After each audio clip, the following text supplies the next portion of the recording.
Who is a team that could crash the playoffs that we're not thinking about? Outside the box thought here. Yeah, this isn't too outside the box, but it sort of feels like cheating taking USC here. But the Trojans are probably going to be outside the top five. There's probably going to be some voters that have them in the 9-10 range. But look, this team was one win away, from beating Utah in the Pac-12 championship game and getting to the playoff in Lincoln Riley's first season. You bring back the best player in the country, arguably, in Caleb Williams, the Heisman winner. And now USC gets to have that sort of hungry mentality that we've seen, Bama use over the years after big losses. After they lost to Tulane in the Cotton Bowl, that was a major loss for Lincoln Riley. That's my thing with USC. They play soft. They're soft. Like, are you going to toughen up? Are they going to toughen up on defense? Alex Grinch's defenses at OU and USC is what held them back. That's why they were 0-4 in the playoff at OU, and that's why USC lost the Pac-12 championship game and in the regular season to Utah. They were soft. They got to toughen up. They got to change something. That strength program, the way they handle things in the offseason there, and maybe even change the defensive coordinator there, Alex Grinch. I'm interested to see what happens at USC this offseason. Until they show me that they are willing to play tough and get their hands in the mud and fight, I just don't see USC as a playoff team and being able to contend for a national championship, even with a Heisman winner like Caleb Williams. So, Brandon, who is your dog? Too. I mean, you're probably looking at, 4 preseason top 15 teams with, Washington, Oregon, maybe Oregon State with Uiagalelei being in there too. So it's a tough league.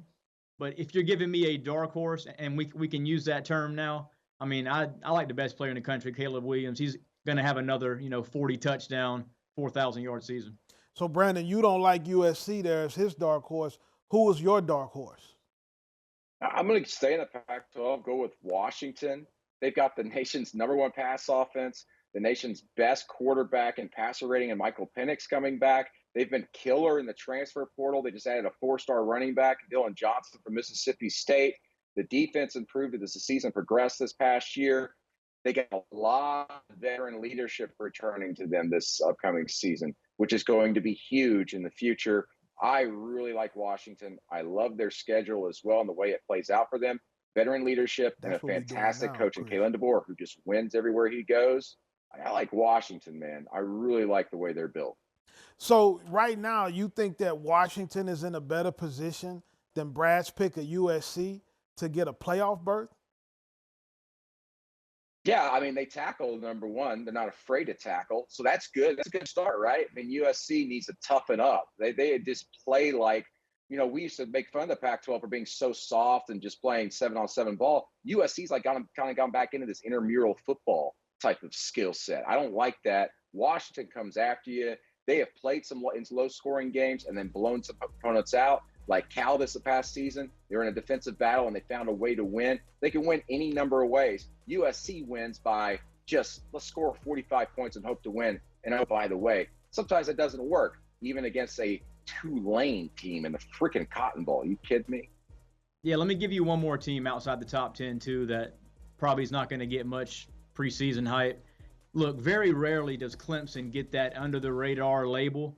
That's where the Tigers are going to be entering next season with Cade Klubnik at quarterback, a couple of D-line guys probably going in the day one of the NFL draft. Dabo Swinney rarely gets to use any sort of bulletin board material. We're disrespected, this and that. Clemson's always, in that upper echelon of the college football pantheon of greatness, but not this season. After finishing 11-3, losing to Notre Dame, South Carolina, Tennessee in the bowl game, Clemson doesn't have that, elite mystique anymore. And I think it's a team that if Clemson starts the season in number maybe 12, 13 range, I would lay some money on Clemson as a dark horse potential playoff team, because all the Tigers have to get through in the ACC, as you mentioned, Brandon, early, was FSU, and Clemson's probably another 11-win season. Brandon, I don't see it. Clemson's got the worst defense they've had in the last 9 years, allowing 5 yards per play this past season. The defense underperformed. They're losing several starters from that generational defense, as we were calling it, going into this season. And then you look at the offensive receiver. They don't have an elite receiver. They're not hitting the transfer portal. They've lost 10 guys to the transfer portal this year, 11 last year. 7 of the 9 guys have already picked schools, have gone to other Power 5 programs. So it isn't like they're just losing backups to Group of 5 schools. They're losing Power 5 starters to other schools.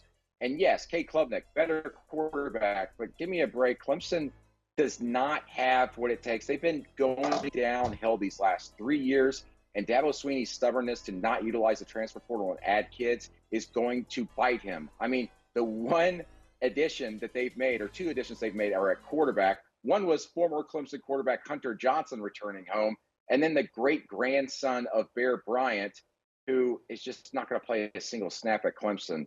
They got to change things and do so quickly there. And they haven't done the transfer portal this year, so what makes us think that they're going to be any better next season?